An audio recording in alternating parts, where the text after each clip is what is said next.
footprint modeling to different urban scenarios. Thank you for being here. Well, here is a quick overview of today's presentation. Let's start with the background. Well, cities are critical to climate and environmental change. They are hotspots of greenhouse gas emissions, energy use, and air pollution.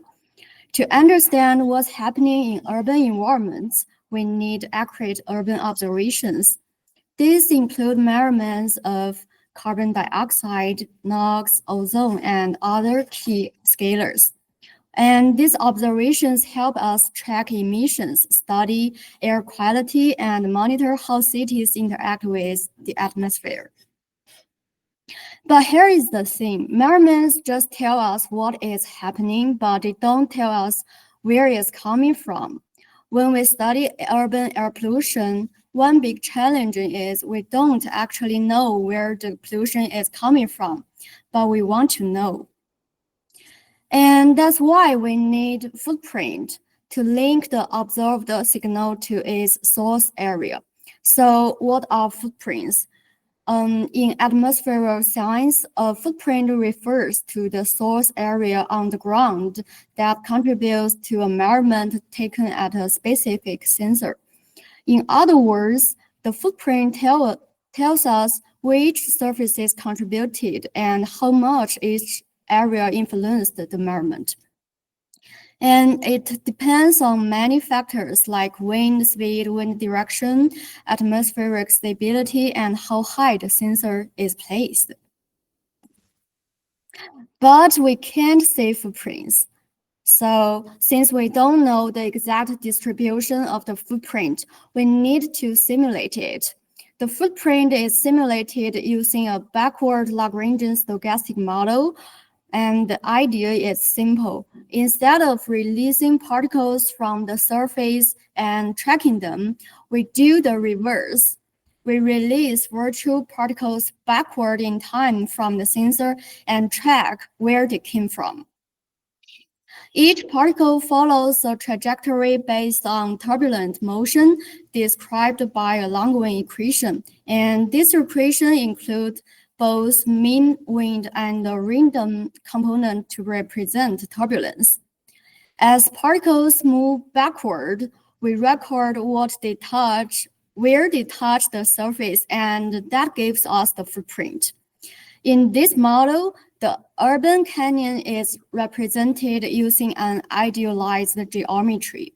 Basically, we represent buildings as repeating rectangular blocks, all the same size, and the key parameter here is the aspect ratio. And traditionally, wind in urban models has been represented by the logarithmic wind profile, which assumes open terrain and only includes the horizontal velocity. However, this approach is not valid inside straight canyons, where recirculating flow and vertical motion play a major role. To more accurately capture urban airflow, this study adopts an analytical vortex formulation that includes both streamwise and vertical velocity. This approach could better match large-eddy simulation resolved canyon flows compared to the traditional log wind profile. Since the flow is described analytically, the model runs more efficiently, even with a large number of particles. And to test how the model performs under different urban conditions, several scenarios were designed. These include variations in atmosphere stability, canyon aspect ratio, and sensor height. With these scenarios defined, the model was used to simulate footprint distributions across different urban conditions. Let's start by looking at the control case under unstable conditions. As I mentioned, the control case represents an unstable atmosphere condition. The canyon has an aspect ratio of 1, and the sensor is placed above the canopy. So the left plot shows footprint contributions from roofs and roads, while the right panels show windward and leeward wall footprints. And only the first 5 canyons are shown for clarity. So under unstable conditions, turbulence is strong, which enhances vertical mixing. As a result, the footprint becomes more compact and concentrated near the surface, or near the sensor as shown here.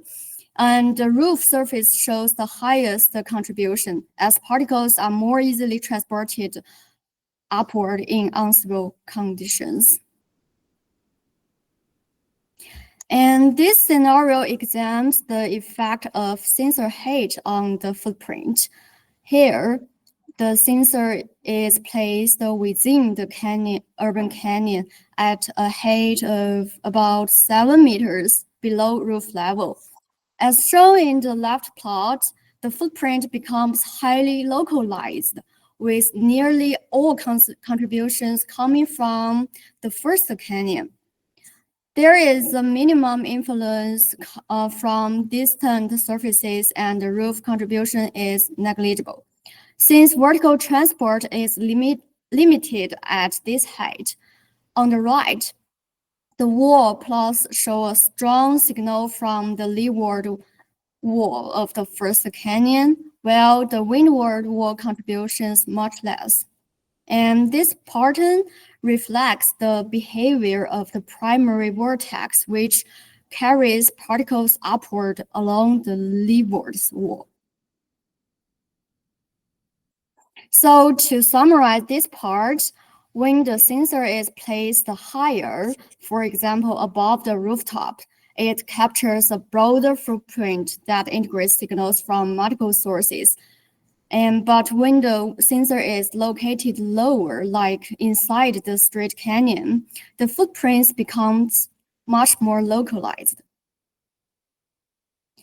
Now that we have seen how sensor placement affects the footprint, let's take a look at another key factor, atmospheric stability. Well, this refers to how turbulent or calm the air is, which strongly impacts how scalars are transported. We will start by looking at the stable conditions. We'll compare to the control case, where instability enhanced vertical mixing and produce the compact footprint. The footprint here shifts farther downwind. We can still see that the roof is the dominant source area, but the contribution is more spread out, indicating that particles take longer to reach the sensor. And the wall contributions are much weaker, and the difference between the leeward and windward walls is less noticeable, which suggests that the vortex circulation is weaker under stable conditions. Well, this makes sense in a stable boundary layer, which turbulence is weak and the particle dispersion is more limited both vertically and horizontally. So under neutral atmosphere stability, we can notice that the overall footprint becomes weaker compared to both the unstable and the stable cases. And the leeward wall still contributes more than the windward side, particularly in the second canyon. And here is a quick summary of how atmosphere stability affects the footprint structure. So under unstable conditions, we have strong vertical mixing, which leads to a balanced contribution from both windward and leeward walls. The footprint is compact and well distributed. In neutral conditions, the footprint shifts downstream and the leeward wall becomes the dominant source, likely due to the modified recirculation patterns. And under stable conditions, mixing is very weak, so most of the footprints ends up near the roof. Now let's move on to how the canyon aspect ratio affects the footprint. And here we are looking at the a scenario where the buildings are shorter, so the aspect ratio is only 0.5. The overall intensity of the footprint is reduced. Most of the wall contributions are concentrated around 2 to 3.5 meters. All right, so when the buildings are taller, like in this case, where the aspect ratio becomes 2, the canyon gets much deeper. So in this case, the rooftop surface dominates the footprint with a clear, sharp peak right around 22 meters. But when we check out the wall contributions, it is clear that in the first canyon, especially its walls, really dominates. And the footprint on the canyon walls peaks at around 16 to 18 meters, very close to the rooftop height. This is very different from the shallow canyon case. And so when the canyon is shallow, the footprint covers a wider area, but the overall intensity is weaker. So in contrast, when the canyon is deep, the footprint is much more concentrated. It is dominated by the rooftop, and there is also a strong contribution from the first canyon. So yeah, that sums up what I've been working on recently. So moving forward, I will be focusing on validating the model with large-eddy simulation data and on increasing the particle count to make the simulations more reliable. That's all for my presentation. Thank you for your attention. Let me know if you have any questions.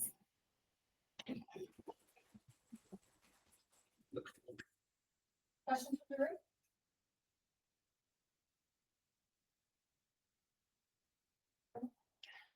room? So the footprint is actually not measured or observed, is that right? It's calculated. Yeah. So the sensor is the only thing giving the observation. Yeah. Has this been validated before? No.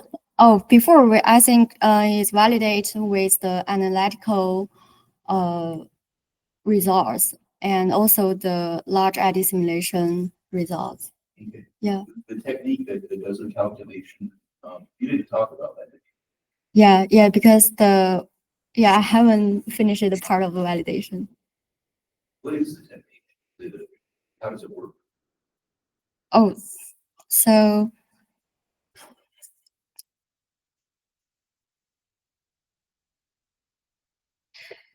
I think it's basically the Lagrangian equation. So we release particles from the sensor and to simulate how the So you're releasing them from the sensor. Yep. Yeah, that's the backward. I have a question. So you showed a lot of these results, kind of the differences between conditions in isolation. So stability, aspect ratio, all of these individually in isolation. Have you looked at, or do you have plans to look at what the combination of some of these things might be? Yeah, of course. So like to combine the two scenarios. Yeah, that's what I'm going to work on. Yeah. Okay. Thank you. I wonder why there's no force coming from the ground, like the pie shown with the where XR.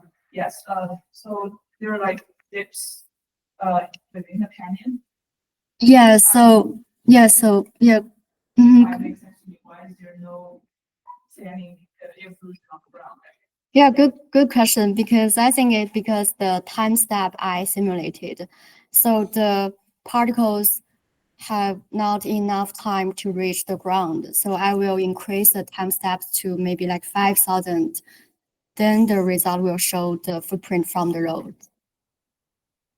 I guess they add on to the convention question.